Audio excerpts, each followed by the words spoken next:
Hello students, welcome to Ramrane biology classes.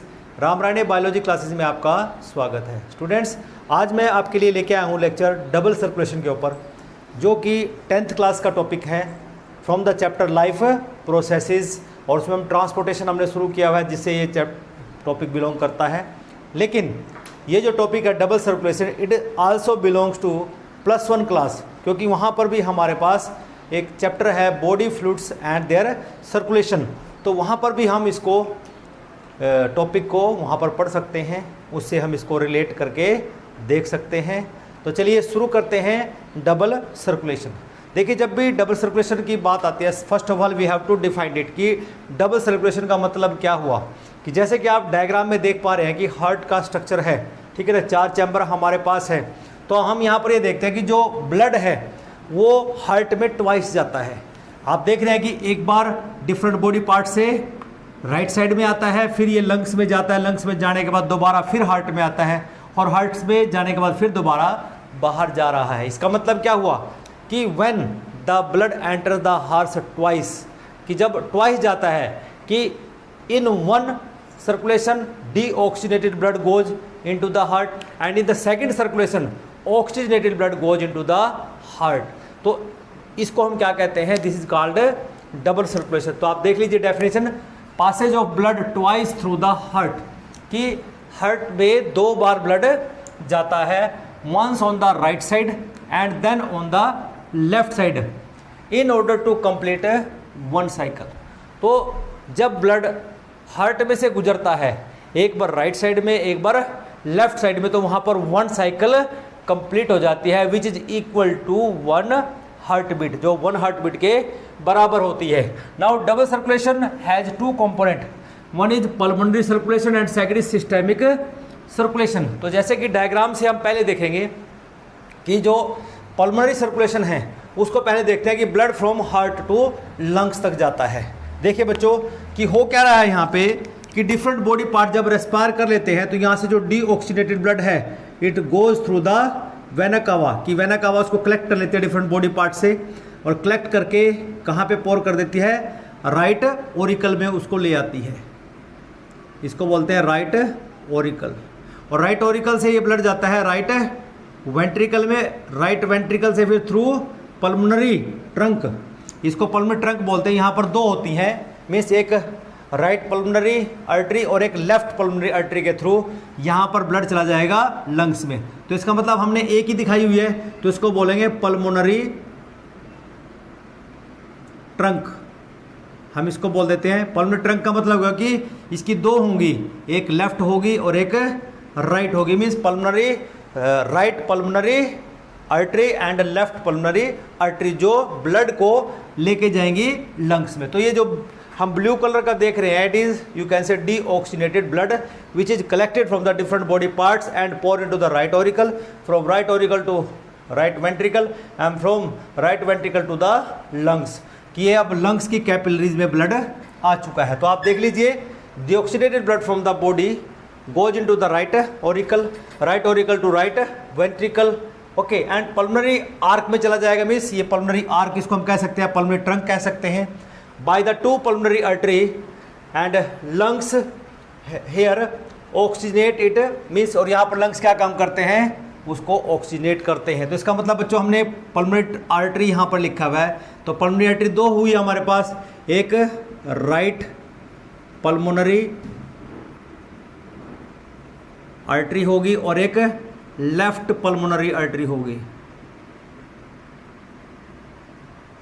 क्योंकि हम ये पढ़ चुके हैं डायग्राम में, जब हमने हार्ट का स्ट्रक्चर स्टडी किया था तो वहाँ पर हम पढ़ चुके हैं। तो इसलिए जो पल्मोनरी ट्रंक है ये ब्लड को लंग्स में पहुँचा देता है, हेयर इट गेट ऑक्सीडेटेड, और यहाँ पर गैसेस एक्सचेंज होता है, कि यहाँ पर हमें पता है ब्लड के अंदर क्या है, कार्बन डाइऑक्साइड ज़्यादा है, और लंग्स के अंदर क्या है, ऑक्सीजन ज़्यादा है। तो मीन्स लंग्स से जो ऑक्सीजन है वो ब्लड में डिफ्यूज कर जाएगी, और ब्लड के अंदर जो कार्बन डाइऑक्साइड है वो लंग्स में डिफ्यूज कर जाएगी, क्योंकि जो डिफ्यूजन होता है बच्चों, it occurs from higher concentration to lower concentration. तो हम जानते हैं कि जब एयर को इनहेल करते हैं तो हमारे लंग्स में ऑक्सीजन रिच एयर गई, कि उसके अंदर ऑक्सीजन की मात्रा ज़्यादा होती है। लेकिन हमारे ब्लड के अंदर क्या है, वहाँ पर कार्बन डाइऑक्साइड रिच गैस ज़्यादा है तो इसलिए, लेकिन जब हमने इनहेल किया है उसके अंदर कार्बन डाइऑक्साइड कम होती है, तो इसलिए यहाँ पर गैसेस एक्सचेंज क्या होगा कि जो हमारे जो एयर है, एयर के अंदर से जो O2 है, मीन्स जो O2 है वो हमारे ब्लड के अंदर चली जाएगी, तो ब्लड के अंदर मिक्स हो जाएगी, और जो ब्लड के अंदर कार्बन डाइऑक्साइड है वो बाहर निकल जाएगी CO2।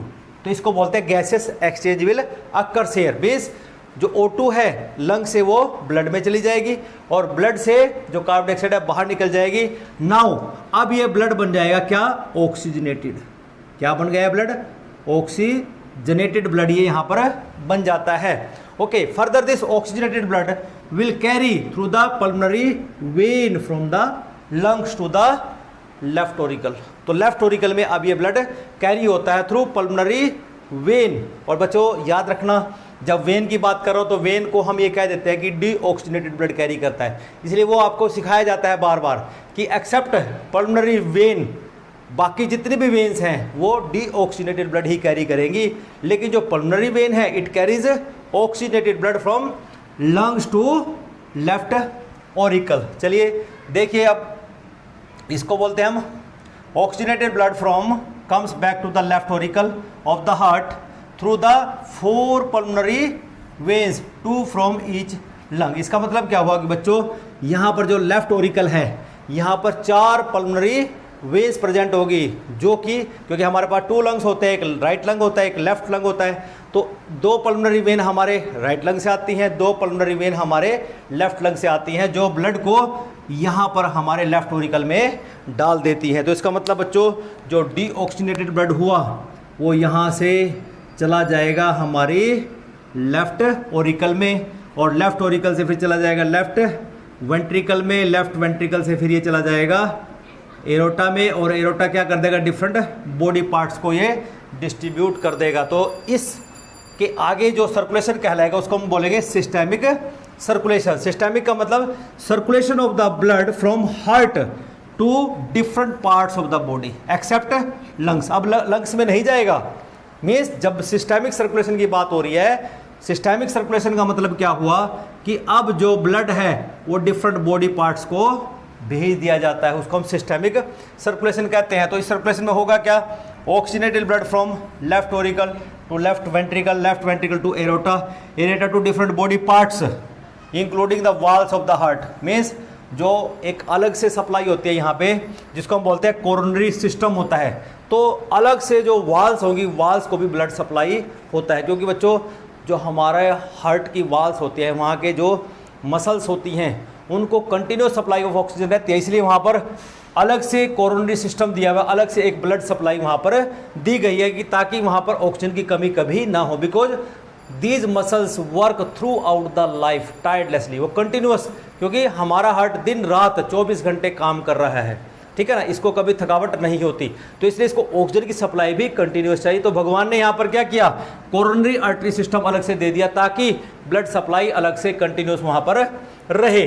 नाउ उसके बाद अब देखिए कि यहाँ पर जब ब्लड डिफरेंट बॉडी पार्ट्स को सप्लाई हो जाता है, अब जरा इस बात को करते हैं कि अब ब्लड सप्लाई हो गया कहाँ पे, हमारे ऑर्गन्स में। अब ऑर्गन्स के अंदर किस तरह से वहाँ पर एक्सचेंज होता है उसको मैं जरा आपको डायग्रामेटिक थोड़ा सा बना के समझा देता हूँ। लिखा हुआ है, लिखा हुआ समझने से बेहतर है कि हम उसको डायग्रामेटिक समझ लें कि इनसाइड द यू कैन से ऑर्गन्स की हमारे पास ये सेल्स हैं, ठीक है ना, ये हमारे पास क्या हो गए, टिश्यू सेल्स हो गए हैं, ठीक है बच्चों। और ये हमारी यहाँ से कैपिलरी जा रही है, मीन्स ये जो कैपिलरी नेटवर्क मैंने बनाया हो ना, ये कैपिलरी जा रही है। एक एंड ये जो है ये आर्टेरियल एंड है, कौन सा एंड है, आर्टेरियल एंड, मीन्स कि इधर क्या है, ये आर्टेरियल एंड है, क्योंकि हमें पता है बच्चों जो आर्टरी है वो फर्दर डिवाइड होती है आर्ट्रियोल में, ठीक है ना, मीन्स आर्ट्रियोल में आर्ट्रियोल फर्दर डिवाइड होता है फिर कैपिलरीज में, ठीक है ना। तो इसलिए यहाँ पर ये आर्टेरियल एंड होगा। अब यहाँ पर ये आरबीसीज हैं, क्लियर। अब ये बीच में हमारे पास यहाँ से मीन्स इतना हमारे पास ये आर्टेरियल एंड होगा, और इधर हमारे पास हो जाएगा बेटे वीनस एंड। कौन सा एंड हो गया, वीनस एंड। मीन्स इस साइड में कैपिलरी कौन सी होगी, ये पल्मोनरी, मीन्स वेन्यूल्स डिवाइड होते हैं कैपिलरी, और दोनों कैपिलरीज क्या होती है, जॉइंट होती हैं। तो इसे वेनस एंड हो गया, तो ब्लड ऐसे मूव कर रहा है कैपिलरी से। तो जब ब्लड यहाँ से हाई प्रेशर से मूव करता है तो यहाँ से बच्चों जो न्यूट्रिएंट्स हैं वो इस टिश्यू फ्लूइड में आ जाएंगे। यहाँ पर ये क्या हो गया, ये इसको बोलते हैं टिश्यू फ्लूइड, कि ब्लड का कुछ पार्ट जो है वो यहाँ पर इस गैप्स में आ जाएगा, सेल के गैप्स में आ जाएगा। ये टिश्यू सेल्स हैं, इनके गैप्स में आ जाएगा। इसका मतलब यहाँ पर ऑक्सीजन इसमें डिफ्यूज कर जाएगी, ठीक है ना। और क्या डिफ्यूज कर जाएगा, न्यूट्रिएंट्स इसमें डिफ्यूज कर जाएंगे।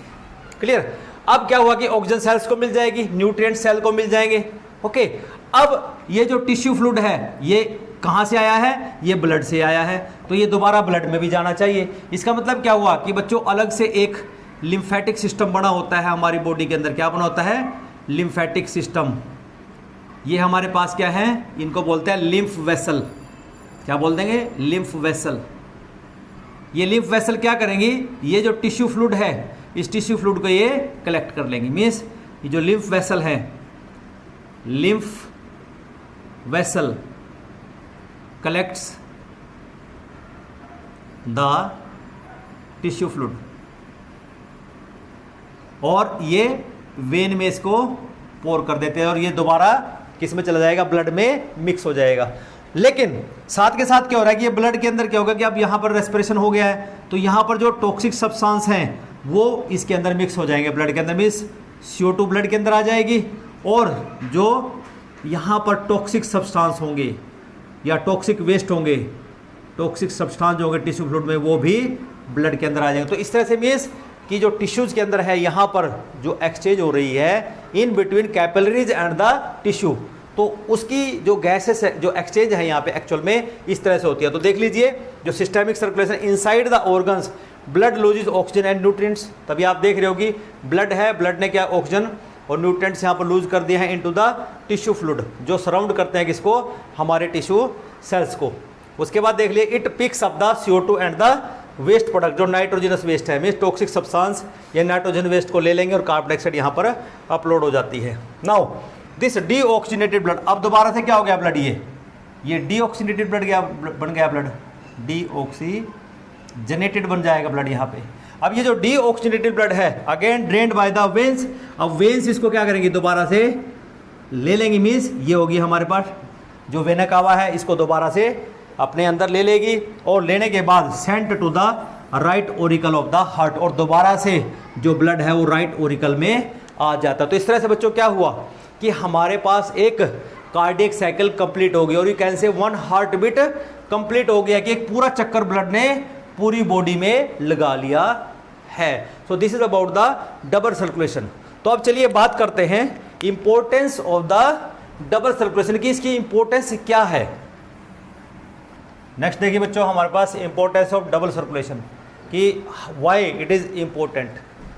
इम्पोर्टेंट इसलिए है because it ensure quick and efficient supply of oxygenated blood, कि ये एंश्योर करता है बॉडी को कंटिन्यूस सप्लाई ऑफ ऑक्सीजन मिलेगी। तो means continuous supply of oxygen blood मिलेगा to the all body parts, ये एंश्योर करता है। And meeting the high energy needs, की जितने भी मैमल्स हैं या बर्ड्स हैं, हमारी जो एनर्जी की नीड्स है वो ज़्यादा हैं। क्यों ज़्यादा है, क्योंकि हमारा मेटाबॉलिज्म ज़्यादा है, हमें ज़्यादा एनर्जी की नीड्स रहती हैं, तो इसलिए हमारा जो हार्ट है वो डबल सर्कुलेशन है, और डबल सर्कुलेशन के कारण ही हमें ऑक्सीजनेटेड ब्लड सप्लाई होता है। क्योंकि हम क्या है, थर्मो रेगुलेशन करते हैं। थर्मो रेगुलेशन का मतलब होता है हम कांस्टेंट बॉडी टेम्परेचर को मेंटेन करते हैं, कांस्टेंट बॉडी टेम्परेचर को मेंटेन करना पड़ता है, जिसके लिए बहुत सारी एनर्जी का खर्च हमारा हो जाता है। ठीक है ना, ये काम कौन करता है, बर्ड्स एंड मैमल्स करते हैं।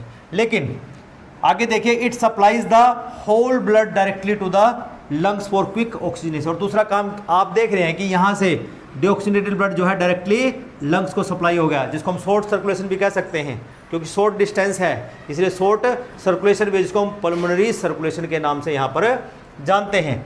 Double circulation is more advantageous over the single circulation. अब जैसे सिंगल सर्कुलेशन हम कहाँ देखते हैं, it is found in the fishes, क्योंकि फिशेज में क्या होता है बच्चों कि वहाँ पर उनके जो फिशेज होते हैं उनका जो हार्ट होता है वो 2 चैम्बर्ड है।